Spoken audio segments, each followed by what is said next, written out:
പൂജരാജാക്കന്മാർ ഉണ്ണിയേശുവിനെ കാണാൻ പോയത് വെറും കൈയോടായിരുന്നില്ല. അവരുടെ കയ്യിൽ നിക്ഷേപ പാത്രങ്ങളും അതിൽ ഉണ്ണീശോയ്ക്ക് കൊടുക്കേണ്ട സമ്മാനങ്ങളും ഉണ്ടായിരുന്നു. അവർ ഭവനത്തിൽ പ്രവേശിച്ച് ശിശുവിനെ അമ്മയായ മറിയത്തോടുകൂടി കാണുകയും അവനെ കുമ്പിട്ട് ആരാധിക്കുകയും ചെയ്തു. നിക്ഷേപ പാത്രങ്ങൾ തുറന്ന പൊന്നും കുന്തിരിക്കവും മീറയും കാഴ്ചയർപ്പിച്ചു. ഉണ്ണീശോയുടെ ജന്മദിനം അടുക്കാറായി. ഞാൻ എൻ്റെ ഉണ്ണീശോയ്ക്കായി കരുതിയ നിക്ഷേപ പാത്രം ഉടനെ തുറക്കേണ്ടതായി വരും. അതിനുള്ളിൽ ഞാൻ ചെയ്ത കുഞ്ഞു കുഞ്ഞു നന്മ പ്രവൃത്തികളുടെയും വായിച്ച തിരുവചനങ്ങളുടെയും പ്രാർത്ഥനാ നിയോഗങ്ങളുടെയും ചൊല്ലിയ സുഹൃത ജപങ്ങളുടെയും സുഹൃതങ്ങളാകുന്ന പൊന്നും മീറയും കുന്തിരിക്കവും ഉണ്ടാകുമോ? അതോ യാത്രയെല്ലാം ബാഹ്യമായ അനുഷ്ഠാനങ്ങളിൽ അവസാനിച്ചോ?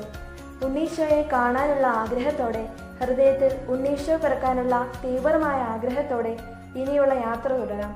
കഴിഞ്ഞ ദിവസങ്ങളെ ആത്മീയമായി ആത്മാർത്ഥമായി ഒന്ന് വിലയിരുത്താം, ചിന്തിക്കാം. ഉണ്ണീശോയ്ക്ക് കൊടുക്കാനുള്ള എൻ്റെ നിക്ഷേപപാത്രം തയ്യാറാണോ എന്ന് നമുക്ക് പ്രാർത്ഥിക്കാം. ഉണ്ണീശോയെ, നിന്നെ ഞാൻ ആരാധിക്കുന്നു. നിന്നെ കാണാനുള്ള, കണ്ടു വണങ്ങാനുള്ള എൻ്റെ ഈ യാത്ര അതിൻ്റെ അവസാനത്തിലേക്ക് എത്തുകയാണ്. പൂജരാജാക്കന്മാരും ആട്ടിടയരുമൊക്കെ നിന്നെ കണ്ട് ആരാധിച്ചതുപോലെ ഒരുക്കത്തോടെ നിന്നെ കാണാൻ, വിശുദ്ധിയോടെ നിക്ഷേപങ്ങൾ നിനക്ക് കാഴ്ചവെക്കാൻ എന്നെ സഹായിക്കണമേ.